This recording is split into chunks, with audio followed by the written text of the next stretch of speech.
Riker's book! Deconstructing Derrida, a guide for rational men by Conrad Riker, available now. Let's talk about the silent war men. Don't even realize they're losing women's covert power through emotional destabilization. You ever notice how a woman can reduce a grown man to a stuttering mess with a single sigh? That's not accident, it's strategy. Evolutionary psychology proves it. Women are hardwired for emotional manipulation because it works. Study after study shows men cave to female disapproval faster than a vegan at a steakhouse. The Journal of Personality and Social Psychology found men experience greater stress from female criticism than from actual physical threats. Think about that. A guy will take a punch to the face easier than his girlfriend's passive-aggressive, "I'm fine." And we wonder why male suicide rates are through the roof. Now, let's expose the institutional bias enabling women's economic abuse of men. Family courts aren't just rigged, they're a financial blood sport where men are the prey. The US Census Bureau reports that 97% of alimony payers are men, and 40% of divorced fathers lose all contact with their kids within 3 years. But feminists still scream about the wage gap while ignoring the divorce gap. Ever seen a woman get jailed for not paying child support? Me neither. Meanwhile, men rot in cells over back payments while their exes upgrade to a new boyfriend and a bigger house. The system isn't broken, it's working exactly as designed, to turn men into walking ATMs. Here's the social gaslighting you've been conditioned to ignore. When a woman throws a plate at your head, it's passionate. When a man raises his voice, it's abusive. The CDC's own data shows women initiate 70% of domestic violence, yet shelters and laws act like men are the sole perpetrators. Why? Because female instability gets a free pass. A woman can key your car, slash your tires, and fake a restraining order, but if you call her out, you're the emotional one. The Duluth Model Feminism's sacred text on domestic abuse literally assumes all violence is male-driven. That's not science. That's dogma dressed up as justice. Let's gut the death of reproductive biology next. Transhumanists want you to believe gender is a spectrum, but your DNA disagrees. Men produce sperm, women produce eggs. No amount of hormone injections changes that.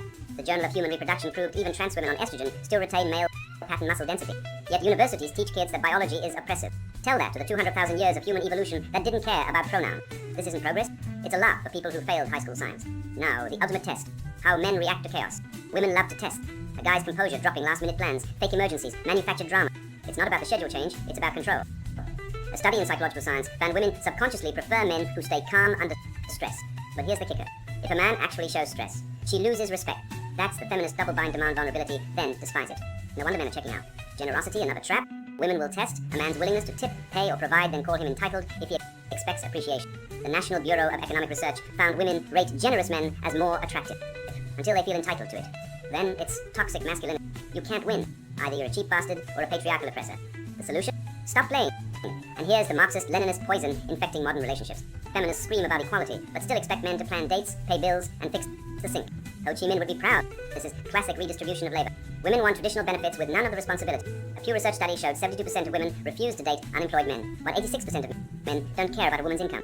But sure, keep telling us about the patriarchy. Last, the lie detector test. Women drop obvious falsehoods to see if you'll call them out. Say nothing, you're weak. Call it out, you're aggressive. Relationship coaches call this shit testing. I call it emotional trench warfare. A sharp man spots the game and refuses to play. The second you start justifying, explaining, or apologizing, you've lost. Walk away. Bottom line, the system's rigged, the rules are fake, and the only way out is to stop participating. Reject the scripts. Reclaim your sanity. And for God's sake, stop falling for the traps. Deconstructing Derrida, a guide for rational men by Conrad Riker. Buy now. Links below video.